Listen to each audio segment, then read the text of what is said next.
How to change Wi-Fi name and password. If you find this video helpful, drop a like and subscribe. Now it's very simple to go ahead and do this. So what you want to do is go over to your browser of choice. At the very top, you want to go ahead and type in like your IP, like hub manager router. It should be on your router, like exactly what you should type in. So it's not your IP address, but it's usually the gateway to go into your hub manager and access your admin settings. So with my instance, I'm with EE. So this is what I go ahead and type in. And if you're on EE, you should just go ahead and type in the same thing. But now it's going to say secure connection required.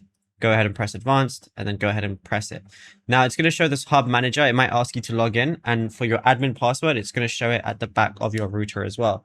So now all I want to go ahead and do is I'm going to be able to see a few different things, right? So all I want to do is go to advanced settings, type in my admin password, which again is at the back of the router, and I'm going to see a few different things right here. So now once I'm here, what I want to do is go over to this wireless section right here. It's going to show you configuration, and you're going to see your network name, which you can change, as well as your security password, which you can change as well, which obviously I'm not going to show, but you can just edit that as well.